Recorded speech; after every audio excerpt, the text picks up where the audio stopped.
Audio Jungle.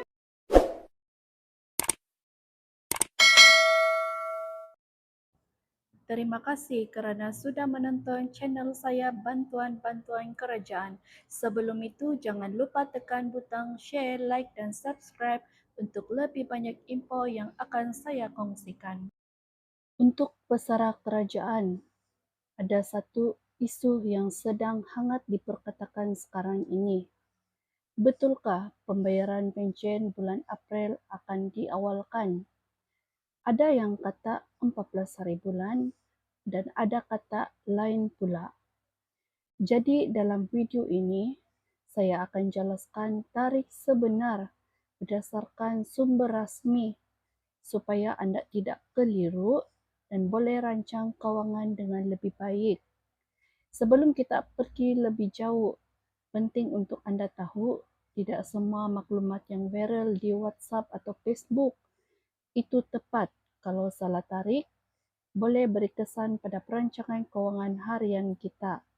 Jadi pastikan anda tengok video ini sehingga habis. Baik, menurut jadual rasmi yang dikeluarkan oleh Kumpulan Wang Persaraan dan juga Jabatan Perkhidmatan Awam Malaysia, tarikh bayaran pencen bagi bulan April 2026 adalah 14 April. Ini adalah tarikh rasmi dan bukan anggaran atau kabar angin. Jadi persoalannya, betul ke diawalkan? Jawapannya ya, memang diawalkan pembayaran pencen pesara bagi bulan April ini. Biasanya pencen dibayar sekitar hujung bulan, tetapi untuk April ini dibayar lebih awal pada pertengahan bulan. Pembayaran pencen pesara diawalkan disebabkan gaji penjawat awam juga diawalkan iaitu pada 16 April 2026.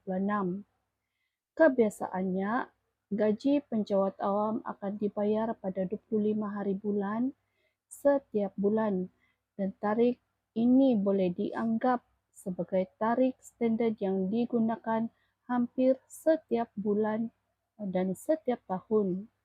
Oleh sebab itu, ramai penjawat awam sudah merancang komitmen kewangan mereka berdasarkan tarikh tersebut. Walau bagaimanapun, terdapat beberapa situasi di mana tarikh gaji ini boleh berubah. Antaranya ialah apabila tarikh 25 hari bulan jatuh pada hujung minggu seperti Sabtu atau Ahad. Dalam keadaan ini, pembayaran gaji akan diawalkan ke hari bekerja sebelumnya, selalunya pada hari Jumaat. Sebelum itu, jika tarikh 25 hari bulan jatuh pada cuti umum, pembayaran gaji juga akan diawalkan. Ini bagi memastikan penjawat awam tetap menerima gaji tanpa sebarang kelewatan yang boleh menjejaskan urusan harian mereka. Dalam setengah bulan pula, terutamanya apabila terdapat perayaan besar seperti Hari Raya Aidilfitri, kerajaan biasanya akan mempertimbangkan untuk mengawalkan tarikh pembayaran gaji. Ini bertujuan membantu penjawat awam membuat persiapan awal untuk menyambut perayaan bersama keluarga.